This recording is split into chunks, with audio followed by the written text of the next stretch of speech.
امام ذہبی رحمہ اللہ نے نقل کیا ہے، وہ ہے النمام، چغل خوری کرنا۔ چغل خوری کرنا یہ ایک 41واں بڑا گناہ ہے۔ چغل خوری کسے کہتے ہیں؟ امام ذہبی تعریف کرتے ہیں من ينقل الحدیث بین الناس علی جہت الافساد بینہم، کہ لوگوں کے درمیان ایک بات کو نقل کرنا تاکہ ان کے درمیان جھگڑا قائم ہو جائے، ایک کی بات دوسرے کو پہنچانا، دوسرے کی بات پہلے کو پہنچانا تاکہ جھگڑا ہو جائے، اس چیز کا نام چغل خوری ہے۔ قرآن کریم میں بھی اس پر وعید آئی ہے اور حدیث میں بھی۔ قرآن کریم میں ہے وَلَا تُطِعْ كُلَّ حَلَّافٍ مَّهِينٍ، تو مت اطاعت کرو اس شخص کی جو زیادہ قسمیں کھانے والا ہے، بے وقعت ہے، ہمازن تانا کر دینے والا ہے، مشاء بنمیم چغل خوری کرنے والا ہے۔ تو چغل خور انسان کی اللہ نے قرآن میں مذمت کی، اور آپ صلی اللہ علیہ وسلم نے فرمایا لا يدخل الجنت نمام، جو چغل خور ہوگا فرمایا وہ جنت میں داخل نہیں ہوگا۔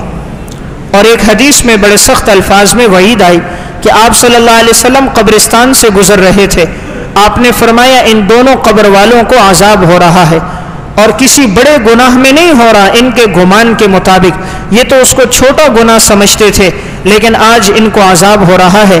ان میں پہلا انسان وہ تھا جو پیشاب کی چھینٹوں سے نہیں بچتا تھا، اور دوسرا آدمی وہ ہے جو چغل خوری کرتا تھا۔ تو آپ صلی اللہ علیہ وسلم نے فرمایا انہما لیعذبان وما یعذبان فی کبیر، ان دونوں کو عذاب دیا جا رہا ہے، اور عذاب ان کے گمان کے مطابق کسی بڑے گناہ میں نہیں۔ اما احدہما فکان لا یستتر من بولہ، ان میں پہلا شخص پیشاب کی چھینٹوں سے نہیں بچتا تھا، واما الاخر فکان یمشی بالنمیمہ، اور دوسرا شخص چغل خوری کرتا تھا۔ اس سے معلوم ہوا کہ یہ بہت بڑا گناہ ہے، اس سے انسان اجتناب کرے۔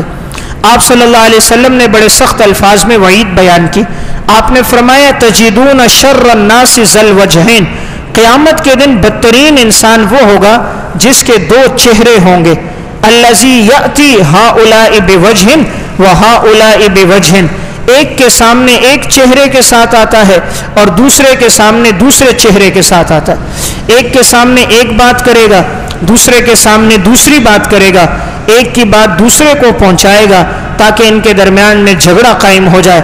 تو آپ نے فرمایا کہ یہ شخص بدترین انسان ہے، اس لیے اس گناہ سے انسان اجتناب کرے۔ بڑے سخت الفاظ میں قرآن و سنت میں اس کے بارے میں وعید آئی ہے۔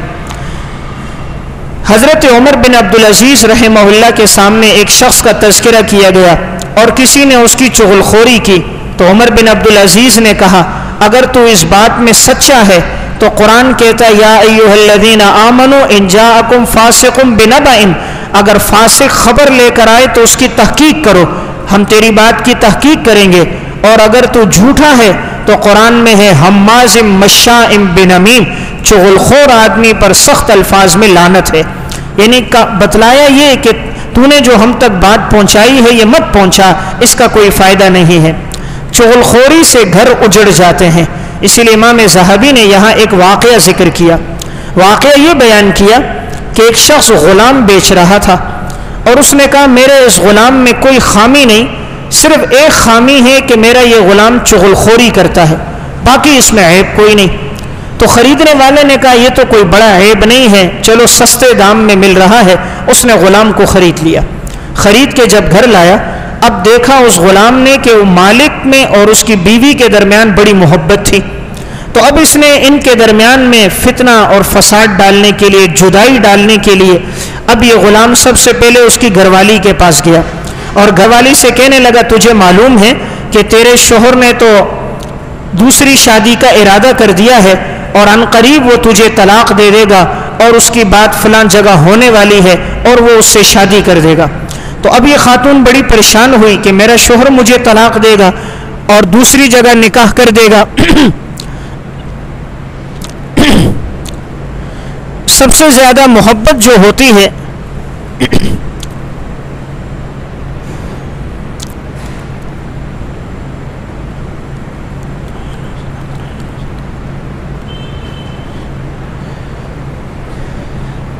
ایک عورت کو سب سے زیادہ جو محبت ہوتی ہے وہ اپنے شوہر سے محبت ہوتی ہے۔ تو جب اس خاتون کو یہ بات پتہ چلی کہ عن قریب اس کا شوہر اسے طلاق دے دینے والا ہے، تو خاتون بڑی پریشان ہو گئی اور بہت غمگین بھی ہوئی، اب اس نے سوچا کہ اس مسئلے کا حل کیا ہے، تو اس غلام نے اس سے ایک بات کہی. اس نے مسئلے کا حل یہ بتایا کہ جب تمہارا شوہر رات کو سو جائے تو تم استرا لے لو، اور استرا لے کر اس کی داڑھی کے نیچے کے بالوں کو کاٹ دو، اور وہ بال تم اپنے پاس رکھ لو، تو تمہارا شوہر تمہارے علاوہ کسی اور سے شادی بھی نہیں رکھے گا اور محبت بھی تم سے قائم رکھے گا. جب یہ بات اس خاتون کو بتلائی گئی تو اس نے کہا یہ تو کوئی مشکل کام نہیں ہے، تو میں انشاءاللہ رات کو اس کے بال کاٹ کر اپنے پاس محفوظ کر دوں گی. اب اس نے اس کو بتایا کہ فلاں دن بال کاٹنا وہ دن بڑا بابرکت دن ہے. خاتون اس پہ آمادہ ہو گئی. اس نے خاتون کو کہا استرے سے بال کاٹنا.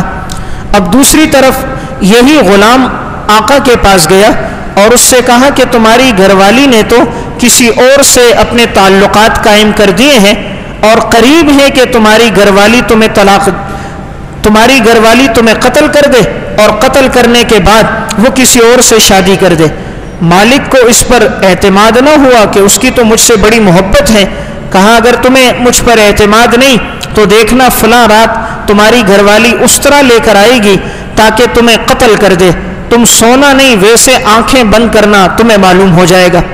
اب وہ گھر والی تو اس نیت سے آئی تھی کہ بال کاٹ کے اپنے پاس رکھوں گی، محبت قائم ہوگی. اب وہ جیسے ہی پہنچی، شوہر نے آنکھیں بند کی ہوئی تھی، وہ استرا لے کر بال کاٹنے لگی.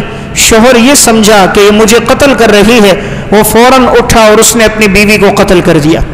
اب بیوی کے رشتہ دار آئے اور انہوں نے آ کر اس شوہر کو قتل کر دیا. اس طرح دونوں خاندانوں میں لڑائی ہو گئی اور اس کا بہت بڑا نقصان ہوا، جانبین کے کئی لوگ مارے گئے. تو یہاں ہم دیکھیں وجہ کیا بنی؟ چغل خوری بنی. چغل خوری کی وجہ سے دونوں گھرانے اجڑ گئے، قتل و غارت گیری شروع ہوئی. اس لیے دین نے اس گناہ سے ہمیں روکا.